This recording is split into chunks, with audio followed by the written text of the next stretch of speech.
All right, let's move on now to the Cleveland Cavaliers. We're supposed to have our buddy Jake join us, but just technical difficulties with the phone. We'll get Jake on for a different time. But today we are talking about, is it the end, or at least the end near, for LeBron James in Cleveland? Obviously, we know that LeBron James has a player option after this year, and he's most likely going to decline it, and he's going to at least explore his free agent options, whether it's staying with Cleveland, whether it's going to Houston, LA, New York, wherever you want to say.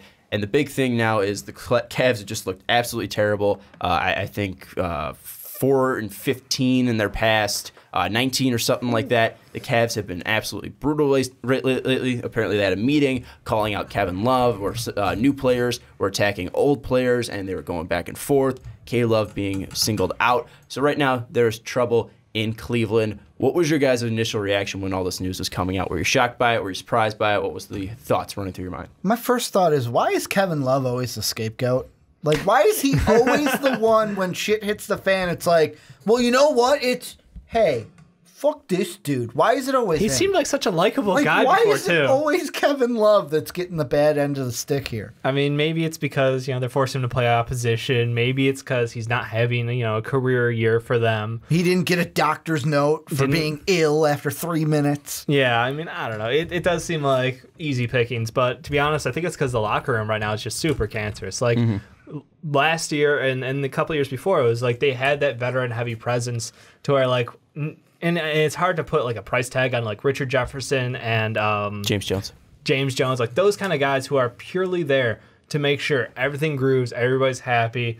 And, like, Channing Frye was one of those guys who worked really well, too. And it's just, if your locker room gets more, and we talked about this, like, the star-heavy, the ISO, the personality, the ego-heavy, like, you're going to have more of this unless you have balanced pieces there, and they don't anymore. They decide to move on from those guys. So, I don't know. It sort of seemed like it was going to happen at some point, and IT just came back and things blew the fuck up. Well, and the one thing, too, with IT, obviously he's been struggling. He's coming back from that injury. He hasn't really been, looking great out there. We don't expect him to be 100%, but again, he hasn't looked great. And then the one thing, too, is, again, you talk about a veteran presence, and when you see Jose Calderon plugged into that same lineup, that team was better. And it's weird saying, but Jose Calderon brought a lot to that starting lineup and brought a veteran presence. And the one thing that I at least am concerned with that whole veteran presence thing is the fact that you have D. Wade, who was a locker room leader out in Miami, wasn't a locker room leader out in Chicago, but at least you would expect that a guy like D. Wade, who's been in the league for so long, to step up and be a leader. LeBron James, who's been in the league for so long, to be a leader and at least separate that divide. But at least from what we're hearing, Isaiah Thomas was possibly attacking K-Love, which is weird because they have AAU ties back to each other. I mean, this team's a mess, and it seems like Ty Lue is not the guy to at least be managing these egos. David Blatt was fired for winning games. Like, they won 2 games, fired David Blatt. Like, think about that. Like, and then all of this, like, that's what I was thinking this week. If David Blatt was in this situation, he would have been fired. Like he was for winning games, and they were, like, not even as bad as they were now. So the other thing that, and I mean, you mentioned it, I was thinking about it, is it coincidental that the last 3 years, every locker room that, like, D-Wade has been in has been kind of cancerous a little bit? Like, Chicago wasn't the smoothest ride. The end of Miami wasn't the smoothest ride. Cleveland's not seeming like the smoothest ride right now. Like, is it me, or is it just coincidence? I think the problem, I don't want to say the problem. I think D-Wade definitely has some ego to him. Some of it deserves, some of it at this point in his career. We thought he found his place as 6th man. It looked like super great, as a person there. But at the same time, like, how much of that is, like, him and LeBron are just, like, best buds. And outside of that, like, small LeBron click, has his back. like, how much is D-Wade engaging the rest of the team? We saw in Chicago, he attached himself to Jimmy, and they separated themselves from the team. From the rookies. Well, the entire team, let's be honest. Not even the vets on there. Most of the team was young. Yeah. Well, I mean, obviously, it was Rondo versus Jimmy and D-Wade. Yeah. That's where I'm kind of going, is, like, if you see that again with D-Wade attaching himself to LeBron and then separating themselves from the rest of the team, is maybe LeBron, because he's kind of taken a step back and, he's got his best buddy there. They're hanging out all the time, and he doesn't spend as much time with the rest of the team. We're looking for LeBron's leadership, and maybe that's where it kind of is. At this point, he's either A, too tired from just being the entire Cleveland Cavaliers for the last couple months, or B, it's because he has that close relationship that he spent all his time. Well, and that whole thing about, having too much on his plate, being consumed by everything, being the coach, being the GM, being the whole team. when is it going to be enough for LeBron to really push him out of Cleveland? And that's what we're talking about now. I think this is it. Well, let me ask the question, Ricky. I understand it's it. We've heard you talk about Los Angeles, but what about Los Angeles really means that that's the place for LeBron? Because how is that going to help him at least take the pressure off? Because there's not a star out there to play with him. Are you saying Kyle Kuzma's not? No, go ahead. I wasn't even saying LA. Like I wasn't even thinking of an. But LA's been the team that you brought up. I mean, but let's say he goes to an LA, because LA has been one of the teams outside of Houston that seemed like the most likely. Yeah. Because he lives there, has a home there. If he goes to LA, would it be that much different than what's going on from Cleveland right now? It'd be lower expectations. That's all. I'm assuming if he goes to LA, he's bringing a Paul George with him.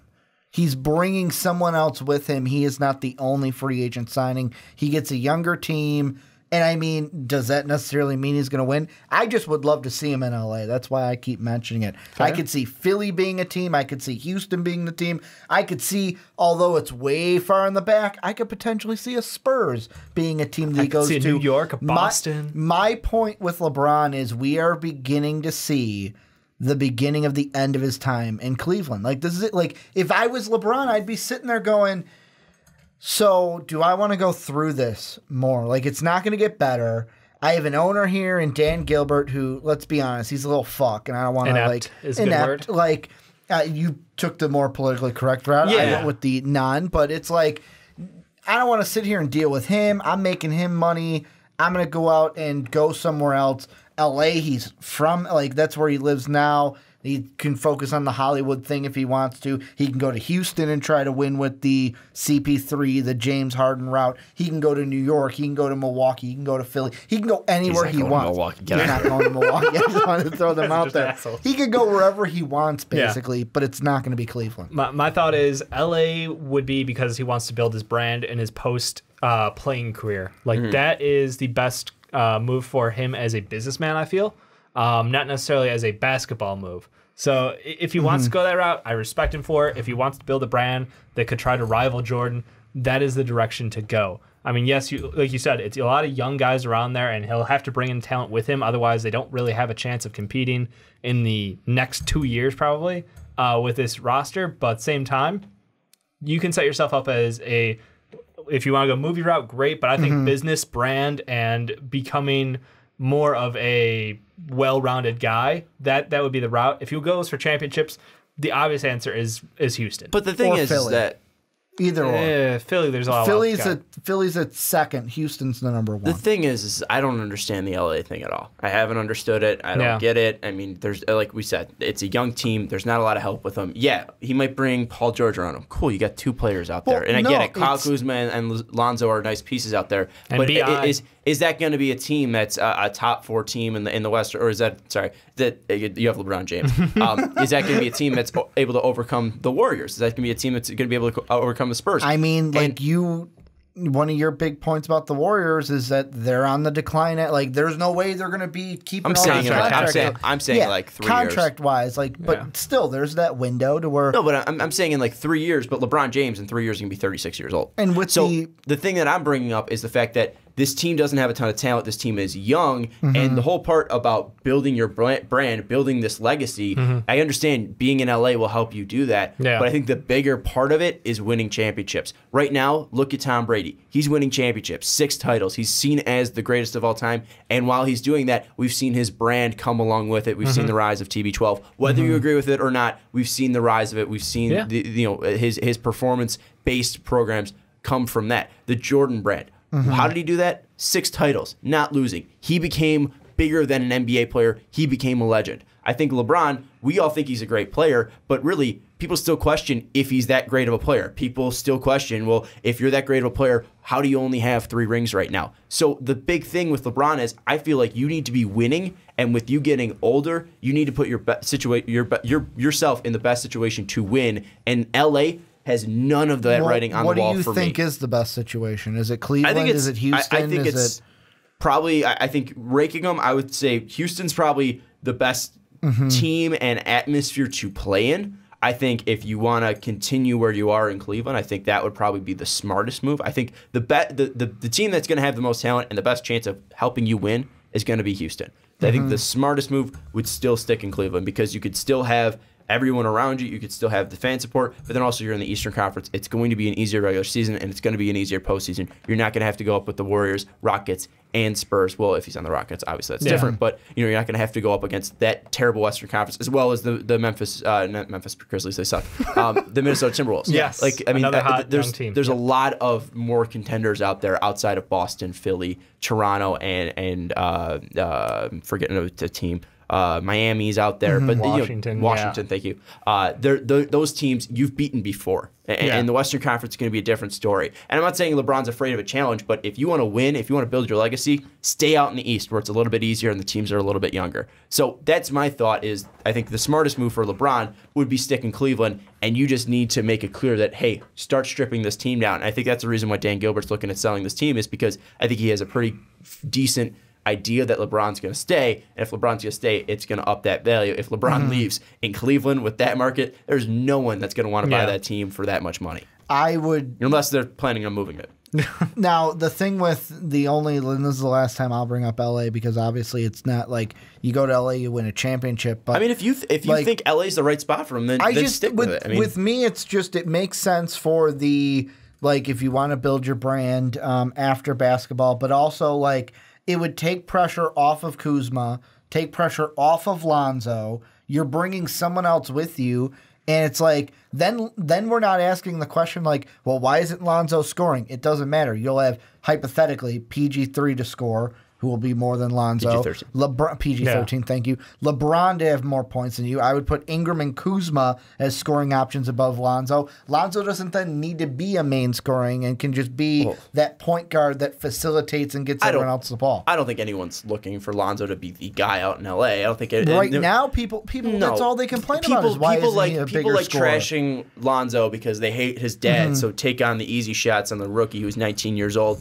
out in LA in the biggest media circus there is. Yep. I mean, you're outside of Philly and New York. I mean, you're going to be taking shots at that kid because you don't like his dad. So far, Lonzo has proven that he's a decent basketball player. He was clearly not a scorer back in UCLA. He had some spurts, but even back then, it wasn't like he was lighting it up, scoring over 20 points. He wasn't pulling like a Trae Young out there. No one expected Lonzo Ball to be a scorer, and people expected exactly what you mentioned, a guy who's going to be a facilitator and a leader on the court. And so far, I've seen that from Lonzo Ball. It hasn't been consistent, but he's a 19-year-old rookie. Exactly. Let him slide. So I think, and one thing too is with Brandon Ingram, Kyle Kuzma, and Lonzo Ball, this team's going in a young direction. So why are you bringing in a 33-year-old that's going to sign a 4-year contract that's going to be 37 when that contract comes out? Because he's the best player in the world. I'm not disagreeing. Yeah. He's also, like, you brought up Tom Brady before. LeBron's kind of the same way as Tom Brady. You mentioned, like, oh, yeah, in 3 years he'll be 36. Yeah, but so LeBron's going to defy age like Tom Brady. Yeah, but that's not for certain. So what? Because he has done what nobody else has done, and that's a career-long, like, incredibly healthy streak. He has never had a serious injury. He's gotten better as he aged. He's fully on Benjamin Button. Like, that's the thing. Unless he has a severe injury out of nowhere, LeBron is on track to play till he doesn't want to play. I will be the last to deny that LeBron James is the best player in the world right now. I'll be the last to say that LeBron James isn't getting better. I'm not saying that, but still, the fact is that, again, you're 36 years old, and he hasn't had a major injury yet. That doesn't mean one cannot happen. 33. Yeah. What would I say? You said 36. You're saying he's going to be 36. He's going to be 36 at 3 years in there, and that's where we see players' bodies start breaking down. And one thing, too, as well, LeBron doesn't have this crazy, weird, psychopathic, TB12 system that he's going through. I love Tom Brady. Obviously, I don't have a Tom Brady TB12 body. I have the book. Don't worry, Sean. You don't need suntan lotion. Just drink water. Yeah, but like I don't have the book. I don't have the pliability. I have the book. I don't have the body, the pliability, and everything that Tom Brady has. But this guy is dedicated to keeping his body around. And I'm not saying LeBron isn't. I don't know LeBron's schedule, but Brady has made his schedule very is positive. More trained and toned and in shape than Tom Brady ever has been in his life. But trained and toned doesn't mean that he's taking care of his body in the same way that but being he's not on a fish and paleo whatever diet that Tom Brady. He used to be on the what was the one where you got to hunt your own food and stuff like that? The keto or whatever. Keto is no, that's not. Or no, hunting. Is it the paleo? Paleo is the you one basically bring like anything you find in the wild. Yeah, that sounds more LeBron used to be on that sounds one. more he's done different diets. He's changed his regimens. If you've seen him during the offseason, like the man is ripped to shreds. It's ridiculous. I'm just saying it's not as public as Tom Brady is. I'm just saying I don't know exactly if he has the same mindset as Tom Brady. I get it.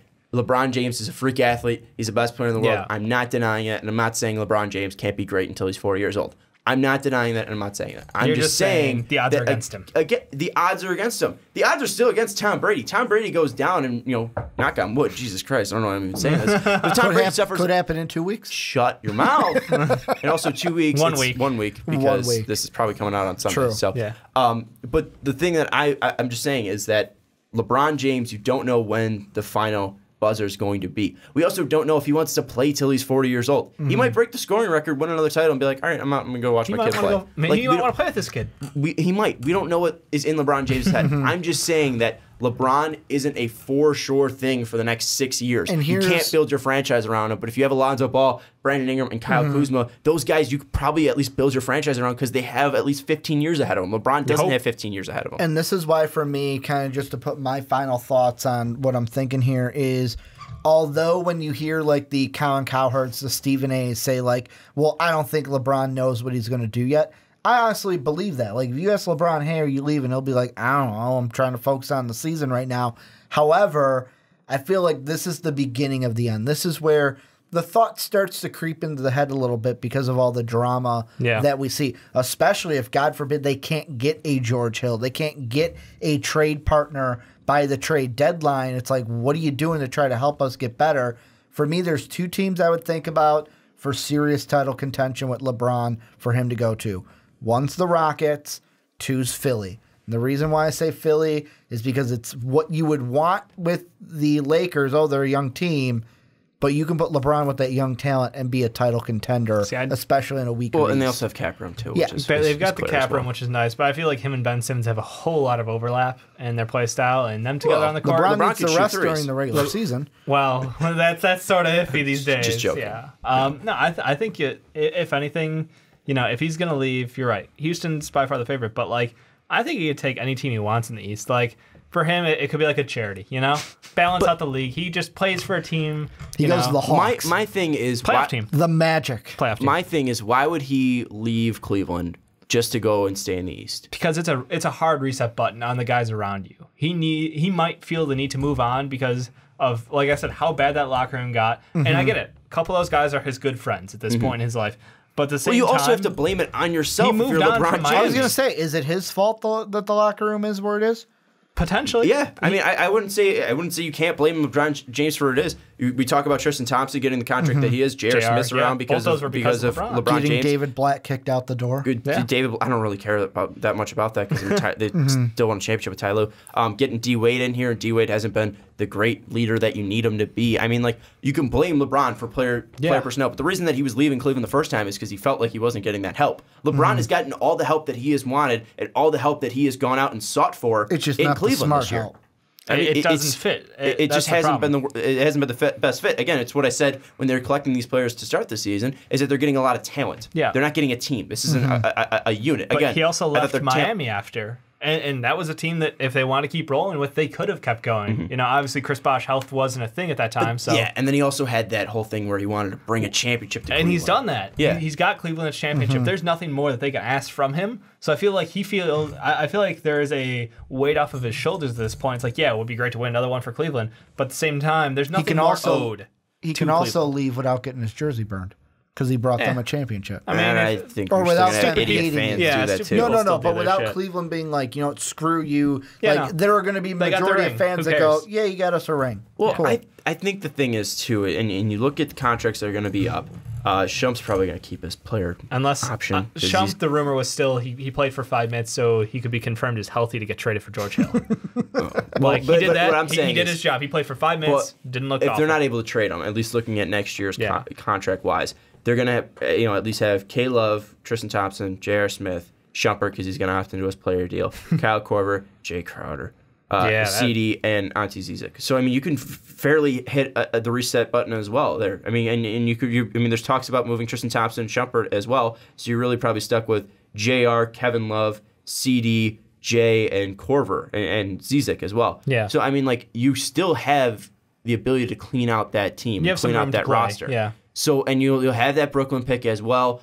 I just feel like that's true. There's not a reason to move on. And the fact that Bron is saying that he does not want them to move that Brooklyn pick if it's not for a game changer or a young player on a young contract, that is the biggest sign for me that he's probably going to stay in Cleveland if he's staying in the Eastern Conference. True. So I think his days are not over as a Cleveland Cavalier. I think he's still at home in Cleveland. I think that he's upset where this direction is currently going. I think he's got to take some blame, as he should, for where this team currently is. But I think that this isn't a dire situation. They might not win this season, which I don't think is crazy to say, but I think this is definitely a situation that can be righted.